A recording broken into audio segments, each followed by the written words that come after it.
तो आज की क्लास में हम हिंदी का जो सेंटअप एग्ज़ाम हुआ है उसके कुछ ऑब्जेक्टिव देखेंगे। उसी पे जितना लगभग में जितना ऑब्जेक्टिव बनेगा, कम से कम 10 गो बने, चाहे 15 गो बने, चाहे 5 गो क्यों ना बने, वो ऑब्जेक्टिव देखेंगे। ठीक है, कम से कम इतना बता देंगे, एगो पर कम से कम 10-15 गो जरूर रहेगा। ठीक है, जो हमारे एग्जाम के लिए बहुत ज़रूरी है। टोटल 100 के ऊपर कितना ऑब्जेक्टिव हो जाएगा? कम से कम लगभग में 500 के आसपास ऑब्जेक्टिव हो जाएगा। ठीक है, चलिए हमारा जो पहला ऑब्जेक्टिव देखिएगा, जो है दिया हुआ, बोल रहा है बड़ी ऊ का उच्चारण स्थान क्या होगा। पूछ रहा है क्या, ऊ का उच्चारण स्थान क्या होगा।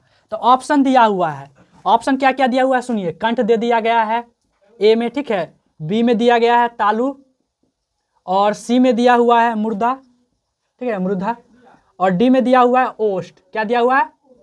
ओष्ठ। तो ठीक है, बताइए तो बड़ी ऊ का जो उच्चारण स्थान होगा ऑप्शन के अकॉर्डिंग क्या होगा?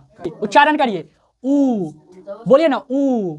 होठ ऊपर की ओर जा रहा है तो क्या होगा? ओष्ठ। नहीं तो देखिए उच्चारण करिए, कौश देखिए कंठ, तो उच्चारण करिए ऊ, कंठ से नहीं हो रहा है काट दीजिएगा। ठीक है, फिर तालु, ऊ, ये भी तालु से नहीं हो रहा है काट दीजिएगा। फिर मुर्दा से हो रहा है, ऊ नहीं हो रहा है तो ये भी काट दीजिएगा। तो बचेगा ऑटोमेटिक कौन? ओष्ठ बचेगा। तो हमारा इसका आंसर क्या हो जाएगा? ओष्ठ। समझ में आया? ट्रिक देखिए बताए थे, उच्चारण स्थान का जो ट्रिक था, उच्चारण स्थान का जो ट्रिक था आए थे, देखिए क वर्ग, उसके बाद क्या आता है? च वर्ग, उसके बाद ये वाला ना, उसके बाद ट वर्ग, फिर त वर्ग, फिर प वर्ग। ठीक है, ऐसे करके बताए थे। अच्छा, क वर्ग में क्या आ जाता है? क, ख, ग, घ, अंग। ठीक, च वर्ग में क्या आ जाता है? च, छ, ज, झ और य या नौ भी बोलते हैं इसको, पता है ना, य और नौ भी बोलते हैं। उसके बाद इसमें बताइए क्या क्या आता है? यही ना आता है, ढ और बड़ी न ना, यही आता है। उसके बाद देखिए इसमें भी क्या क्या आता है? न, उसके बाद प, फ, ब, भ, म, यही आता है ना। टोटल जो इसकी संख्या होती है कितनी होती है? 25। इसको हम लोग क्या बोलते हैं? स्पर्श व्यंजन भी बोलते हैं। ठीक है, स्पर्श व्यंजन, इसको हम लोग क्या बोलते हैं? स्पर्श व्यंजन भी बोलते हैं। पता था आप लोगों को? ठीक है, पता ही होगा कि टोटल जो इसकी संख्या होती है कितना होती है? 25। इसको हम लोग क्या बोलेंगे? स्पर्श व्यंजन। ठीक है, अब देखिएगा ट्रिक क्या लिखा है? क वर्ग किससे होता है? तो कंठ से होता है। किससे होता है? च वर्ग किससे होता है? तालु से होता है। ये क्या होता है? ट वर्ग मूर्धा से। फिर ये वाला ट वर्ग किससे होता है? दंत से। उसके बाद प वर्ग किससे होता है? ओष्ठ से होता है। किससे उच्चारण होता है? ओष्ठ से। तो हम ट्रिक लिखाए थे आप लोगों को, क्या? कंठ का के, तालु का टी, मुर्दा का एम, और दंत का डी, ओष्ठ का ओ, यानी कि केटीएम 2। ये ट्रिक लिखाए थे। लास्ट में क्या आ जाता है? नौ, केटीएम 2 न, नौ से क्या आ जाता है? नासिका। क्या आ जाता है?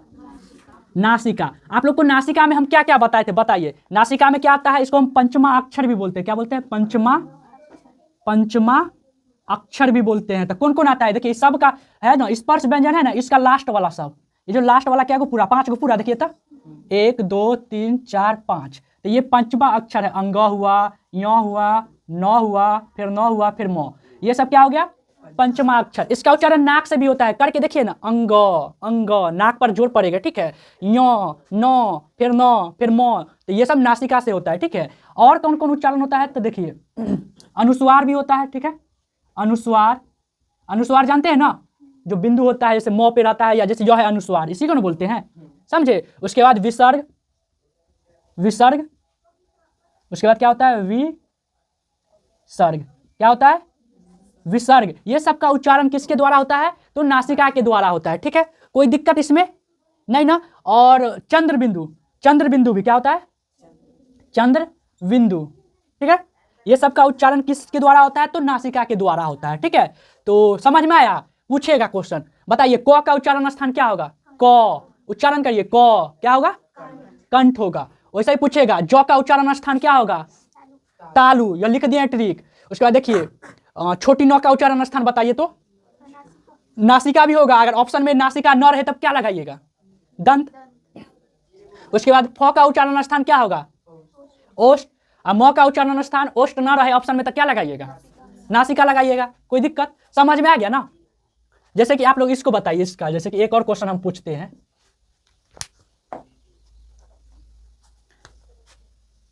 बताइए अ का उच्चारण स्थान। अ का उच्चारण स्थान क्या होगा, कोई बताइए जल्दी। क्या होगा? क्योंकि हम अ का ही नहीं लिखे हैं, तो याद रखिएगा अ का उच्चारण स्थान क्या होगा? कंठ होगा। ठीक है, क्या क्या आ जाता है, देखिए कंठ में क्या क्या आ जाता है, ये है ना, तो अ आ जाएगा, आ जाएगा और ह आ जाएगा। तो ये सब किसके द्वारा होता है? कंठ के द्वारा। किसके द्वारा होता है उच्चारण? कंठ के द्वारा। याद रखिएगा अ का उच्चारण स्थान क्या होता है? कंठ। आ का उच्चारण स्थान क्या होता है? कंठ। ह का उच्चारण स्थान क्या होता है? कंठ। यर लवा भी होता है। तो मेन जो है ना, हम आप लोग को जो बता रहे हैं ये ही एग्जाम में इतना ही पूछेगा, इसी सब में से पूछेगा, इससे हट कर नहीं पूछेगा। ठीक है, बस ये जो 3 को लिख दिए हैं अ आ ह, क्योंकि इसमें से पूछा है, इस पॉइंट से पूछा है क्वेश्चन। ठीक है, इसलिए आप लोगों को हम बता रहे हैं। ठीक है, पूछेगा ह का उच्चारण स्थान क्या होता है? कंठ। समझे? कोई दिक्कत किसी को? तो ये रहा उच्चारण स्थान का ट्रिक। समझे? अब चलिए आगे, जो हमारा जो दूसरा नंबर क्वेश्चन था वो था निम्नलिखित में कौन उदाहरण चिन्ह है? उदाहरण चिन्ह कौन है? ऑप्शन दे दिया था। ऑप्शन ए में ऐसा हुआ, ऐसा वाला था। देखिए ऑप्शन ए में ये था, बी में क्या था, तो बी में ऐसा था। ठीक है, ऐसा था। और सी में क्या था, तो सी में ये कोष्टक था। और डी में क्या था, ये वाला चिन्ह था। तो पूछ रहा है कि निम्नलिखित में से कौन उदाहरण चिन्ह है? तो देखिए जोड़िए, खोजिए। पहला नंबर ये तो क्या हो जाएगा? विस्म बोधक होगा कि नहीं होगा? विस्म बोधक चिन्ह होगा। इसका यूज कैसे आता है? इसका यूज कहाँ कहाँ होता है? तो जब आश्चर्यजनक बात किया जाता है ना, तब इसका यूज किया जाता है। पूछेगा विषम बोधक चिन्ह का यूज कहाँ किया जाता है, उपयोग कहाँ किया जाता है? जब आश्चर्यजनक, जब चकित हो जाता है ना कोई व्यक्ति, तब विषम बोधक चिन्ह का यूज किया जाता है। नहीं बोलता है ओह, ओ माय गॉड, हे भगवान। ठीक है, हे भगवान, हे भगवान। ठीक है, ये सब के लास्ट में किया जा रहा है ना, देख रहे हैं। खुशी के लिए या हर्ष हो चाहे उल्लास हो, तो इस सब में किसका यूज किया जाएगा? विषम बोधक चिन्ह में। ठीक है, विषम बोधक चिन्ह का यूज किया जाएगा। ये सब में किसका यूज किया जाएगा? ठीक है, समझे? अब देखिए इसको हम लोग क्या बोलते हैं, तो कोष्टक बोलते हैं। क्या बोलते हैं? कोष्टक बोलते हैं। कोष्टक में भी बहुत सारा प्रकार होता है, तो याद रखिएगा। ब्रैकेट पढ़े होंगे तो उसमें क्या क्या पढ़े थे? करली ब्रैकेट, स्मॉल ब्रैकेट, ठीक है, उसके बाद बिग ब्रैकेट, लाइन ब्रैकेट। ठीक है, ये सब पढ़े थे। देखिए इसको हम लोग स्मॉल ब्रैकेट मतलब छोटा कोष्टक बोलते हैं। ये हमारा कौन सा कोष्टक है? तो बड़ा कोष्टक है। ठीक है, कौन सा कोष्टक है? बड़ा। ये हो गया हमारा छोटा। ठीक है, उसके बाद क्या होता है? मझला, यही ना होता है, ये मझला कोष्टक होता है। उसके बाद ये क्या होता है? रेखा कोष्टक होता है। इसको हम लाइन ब्रैकेट भी बोलते हैं। ठीक है, उसके बाद आइए, ये क्या है? ये तो देखिए इसमें क्या, एक कॉमा है और एक विराम का चिन्ह, बिंदु का चिन्ह दिया हुआ है। तो ये हमारा क्या कहलाएगा? अल्प बिंदु कहलाएगा, सॉरी अल्प विराम कहलाएगा। क्या कहलाएगा? अल्प विराम कहलाएगा। समझे? ये हमारा क्या कहलाएगा? अल्प विराम। तो बच्चा हमारे पास क्या, देखिए ये हमारा डी नंबर क्या आ गया? विषम बोधक। सी नंबर क्या आ गया? कोष्टक। और ए नंबर क्या आ गया? अल्प विराम।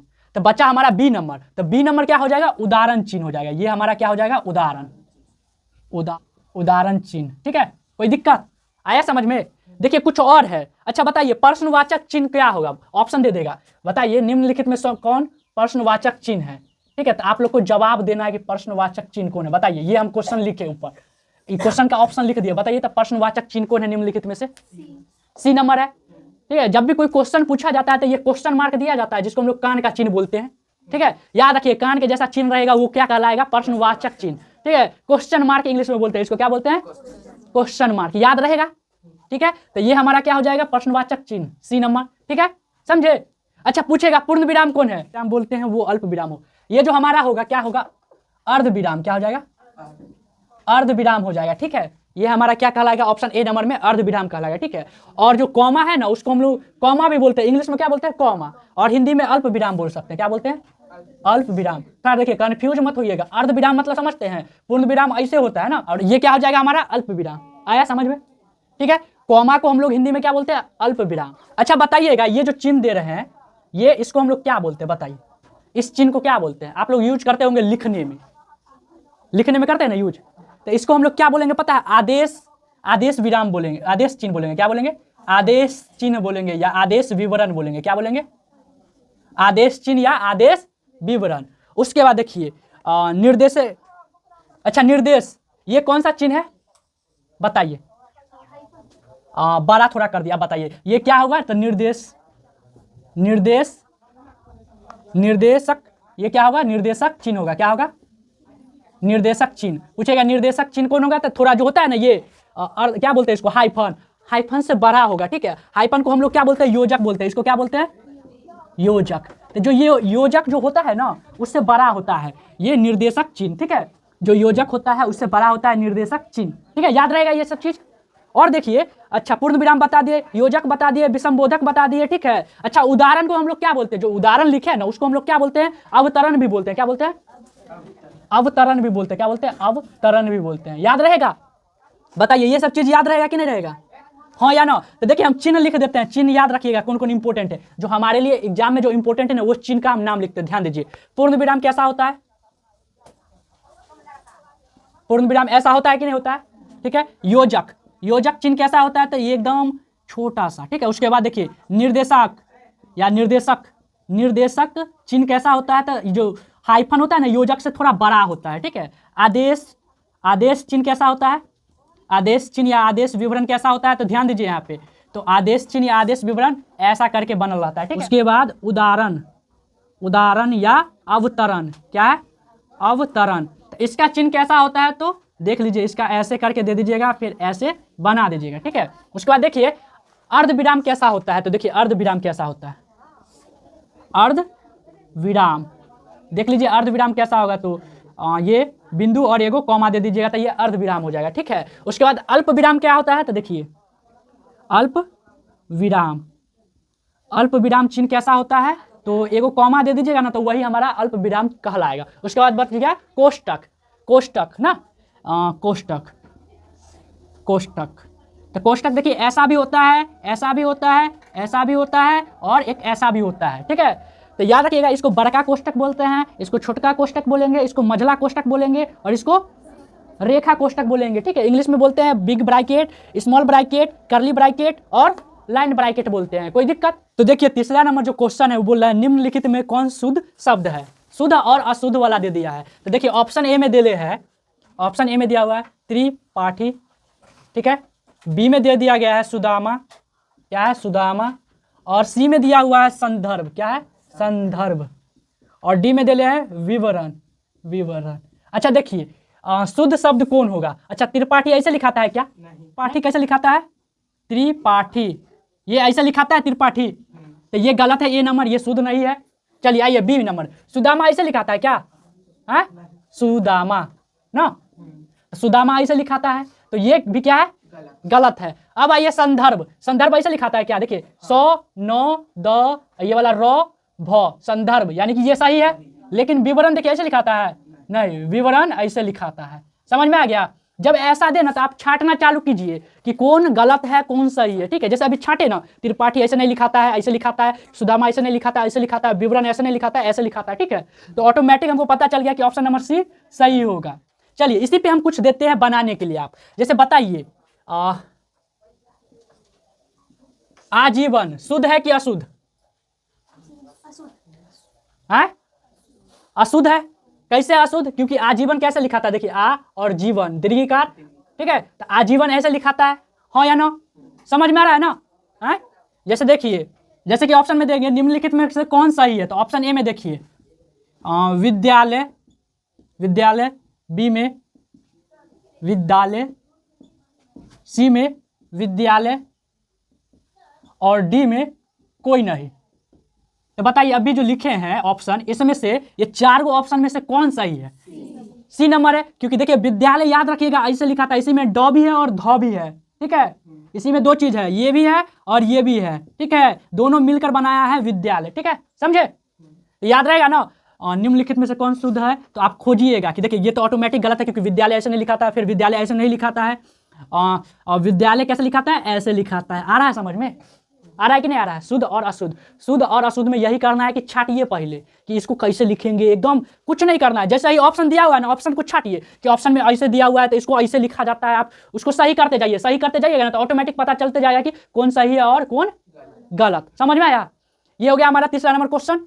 अब देखिए चौथा नंबर क्वेश्चन क्या बोल रहा है, चौथा नंबर क्वेश्चन बोल रहा है कि हिंदी भाषा की लिपि क्या है, हिंदी भाषा की लिपि क्या है, हिंदी भाषा की लिपि क्या है।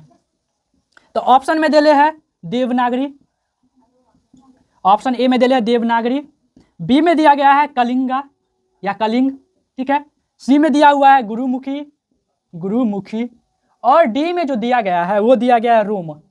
क्या दिया हुआ है, रोमन। ठीक है, क्या दिया हुआ है, रोमन। तो देखिए हिंदी भाषा की लिपि क्या है, हमारे पास 4 नंबर क्वेश्चन यही है। तो अब पूछ रहा है कि हिंदी भाषा की लिपि क्या है, तो ऑप्शन दे दिया देवनागरी, कलिंग, गुरुमुखी, रोमन। तो बताइए हिंदी भाषा की लिपि क्या होगी? क्या होगी? देवनागरी होगी। याद रखिएगा हिंदी और संस्कृत, हिंदी और संस्कृत, मराठी, नेवारी, ठीक है, नेपाली, ये सब भाषा की लिपि क्या होगी? इसी में हिंदी हो, संस्कृत हो, नेपाली हो, चाहे नेवारी हो, चाहे मराठी हो, क्या हो, ये सब भाषा की लिपि क्या है? देवनागरी है। ठीक है, समझे? सबसे पहला नंबर था, सब भाषाओं में सबसे महत्वपूर्ण है संस्कृत। सबसे पहले जो कौन आया? संस्कृत आया। सब भाषाओं में सबसे पहले कौन आया? संस्कृत से ही सब भाषा निकला है। ठीक है, याद रखिएगा जो संस्कृत का जो रहेगा ना वो क्या हो जाएगा? ये नेपाली, नेवारी, ठीक है, मराठी, हिंदी, ये सब क्या हो जाएगा? देवनागरी। याद रहेगा। चलिए आगे देखिए, कलिंगा तो किसी का नहीं होता, ये तो पुराने समय में चला गया ना। गुरुमुखी, बताइए तो गुरुमुखी किस लिपि की थी? गुरुमुखी किस भाषा की लिपि होगी? किसी को याद है क्या? हाँ, गुरुमुखी किसकी लिपि होगी? पंजाबी की। याद रहेगा, पंजाबी की। और रोमन किसका होगा? अंग्रेजी का, इंग्लिश का होगा। ठीक है, तो हम लिख देते हैं लिपि। यहाँ पे देखिए भाषा, क्या लिख दिए? भाषा, इधर लिपि। आप लोग अभी नोट कर लीजिएगा। तो भाषा में आप आइए हिंदी या संस्कृत ना, हिंदी या संस्कृत। इसकी लिपि क्या भाई? देवनागरी। कोई दिक्कत? समझे? आगे देखिए पंजाबी, पंजाबी का क्या होगा? क्या होगा? गुरुमुखी। ठीक है, उसके बाद देखिएगा अंग्रेजी, अंग्रेजी का क्या होगा? रोमन होगा। क्या होगा? रोमन। अब आ गया उर्दू ना, उर्दू का क्या होगा? फारसी। उर्दू का लिपि क्या होगा? तो ये हमारा जो महत्वपूर्ण क्या लिपि हो गया? 1 2 3 4, ये 4 गो लिपि और 4 भाषाओं का लिपि याद रखना बहुत जरूरी है। तो याद रहेगा हिंदी या संस्कृत की लिपि क्या होती है? देवनागरी। पंजाबी का गुरुमुखी, अंग्रेजी का रोमन, उर्दू का फारसी। याद रहेगा ना। देखिए हमारा जो 5वां नंबर ऑब्जेक्टिव है वो बोल रहा है हिंदी में अनुनासिक वर्णों की संख्या कितनी होती है? अनुनासिक, क्या बोल रहा है? अनुनासिक। अनुनासिक मतलब नासिका, समझे? अनुनासिक मतलब नासिका था। बताइए नासिका वर्णों की संख्या अभी कितना बताए हैं? 5 को। कितना बताए? 5 है। कितना है? इसको हम लोग पंचमा अक्षर भी बोलते हैं। क्या बोलते हैं? पंचमा अक्षर भी बोलते हैं, पंचमा अक्षर भी। याद रहेगा अनुनासिकों की संख्या कितनी? 5, या नासिका या पंचमा अक्षर कौन कौन है? याद है? यो, बड़ी नौ, छोटी नौ, उसके बाद म, और एक अंग होता है जो नहीं लिखे थे, अंग, यो, नौ, फिर नौ, फिर म। ये है 5 गो। ठीक है, ये हमारा क्या हो गया? 5 गो। और कुछ और, चलिए आगे बताइएगा स्वर वर्ण। अच्छा चलिए, अनुनासिका वर्णों की संख्या बता दिए कि कितना होता है, तो 5। तो आप लोग बताइएगा स्वर वर्ण की संख्या कितनी होती है? 11 होती है। ठीक है, इधर हम वर्ण लिख देते हैं और इधर क्या लिख देते हैं? संख्या। तो स्वर वर्णों की संख्या कितनी होती है? 11। आप लोग बताइएगा व्यंजन वर्णों की संख्या कितनी होती है? टोटल मिला के होता है 33। जो मेन जो होता है कितनी होती है? 33 होती है। व्यंजन वर्णों की संख्या 33 होती है। ठीक है, अच्छा स्पर्श व्यंजन कितना होता है अभी ना बताया? स्पर्श व्यंजन कितना होता है? स्पर्श वर्ण या स्पर्श व्यंजन कितना होता है? 25। कोई दिक्कत? और बताइएगा आप लोग आयोगवाह कितना होता है? कितना होता है? 2 होता है। आयोग वाह कितने होते हैं? उष्ण व्यंजनों की संख्या, उष्ण व्यंजनों की संख्या कितनी होती है? 4 होती है। उसके बाद बताइएगा आप लोग अंतःअष्ट व्यंजन। अच्छा उष्ण वर्ण कौन कौन होता है? तो देख लीजिए, तालाबे स, मूर्धान्ह स, दंत स और ह। उष्ण व्यंजन में क्या होता है? बोलने पर गर्मी निकलता है। हाथ रखिएगा यहाँ मुंह के सामने। ठीक है, बोलिएगा तालाबे स, दंत स, ह, ये सब बोलिएगा तो क्या आएगा? गर्मी महसूस होगा। ठीक है, तो इसीलिए इसको हम लोग क्या बोलते हैं? उष्ण व्यंजन बोलते हैं। अच्छा बताइएगा अंतःअष्ट, अंतःअष्ट व्यंजन कितनी होती है? 4। कौन कौन होता है? तो देखिए य, र, ल, व। ठीक है, ये होता है अंतःअष्ट व्यंजन। अच्छा दीर्घ स्वर कितने होते हैं? दीर्घ स्वरों की संख्या कितनी होती है? बताइएगा। दीर्घ स्वरों की संख्या 7 होती है। कितनी होती है? 7। कौन कौन होता है? तो आ होता है। ठीक है, उसके बाद क्या होता है? बड़ी ई होता है, बड़ी ऊ होता है, ए होता है, आई होता है, ओ होता है और औ होता है। टोटल क्या हुआ? 1 2 3 4 5 6 7। तो ये हमारा क्या हो गया? दीर्घ स्वर हो गया। तो याद रहेगा दीर्घ स्वरों की संख्या कितनी होती है? 7। नाम लिख दिए कौन कौन है। उसके बाद बताइए हर्ष स्वर, ह्रस्व स्वर, ह्रस्व स्वर मतलब छोटी मात्रा वाला जो होता है ना वो। तो कौन कौन होता है, इसकी संख्या कितनी होती है? तो ह्रस्व स्वर की संख्या कितनी होती है? 4 होती है। कौन कौन होता है? अ हो गया, उसके बाद क्या हो गया, छोटका ई हो गया, छोटका ऊ हो गया और री हो गया। तो ह्रस्व स्वर की संख्या कितनी? 4। याद रहेगा ये सब? तो याद रखिएगा आयोग बा न तो स्वर है और न तो व्यंजन है, दोनों के बीच में जो रहता है ना उसको क्या बोलते हैं? आयोग बा। आयोग बा किसे बोलेंगे? न तो स्वर होता है और न तो व्यंजन होता है, उसे आयोग बा कहते हैं। इसकी संख्या 2 होती है। कौन होता है? और हाँ, कौन कौन होता है? तो अनुनासिका, अनुनासिका, ठीक है, ठीक, और विसर्ग, ये सब इसका प्रकार आ जाता है, ठीक है, विसर्ग, ये सब क्या है? आयोगवाह। तो आयोगवाह की संख्या कितनी होती है? 2। कौन कौन? और हाँ, स्पर्श व्यंजन में कौन कौन आ जाता है? क वर्ग आ जाता है, च वर्ग आ जाता है, ट वर्ग आ जाता है, ट वर्ग आ जाता है, प वर्ग आ जाता है, ठीक है। टोटल मिला के इस वर्ग में 5 गो वर्ण होते हैं, तो 5 × 25, तो इसकी संख्या कितनी हो जाती है? 25। व्यंजन वर्णों की संख्या कितना? 33। स्वर वर्णों की संख्या 11। कौन कौन होता है? देखिए, अ होता है, आ होता है, हर्षिकार, दीर्घी, हर्षु और दीर्घु, ठीक है, री, उसके बाद ए, आई, उसके बाद ओ। टोटल कितना हो गया? गिन लीजिए, 1 2 3 4 5 6 7 8 9 10, एक और ना 11 औ। तो स्वर वर्णों की संख्या कितनी होती है? 11। तो ये जो है ना, इसमें से आप लोगों का कम से कम 1 से 2 गो ऑब्जेक्टिव पूछा जाएगा, ठीक है। तो जितना था हम आप लोग को बता दिए, ठीक है।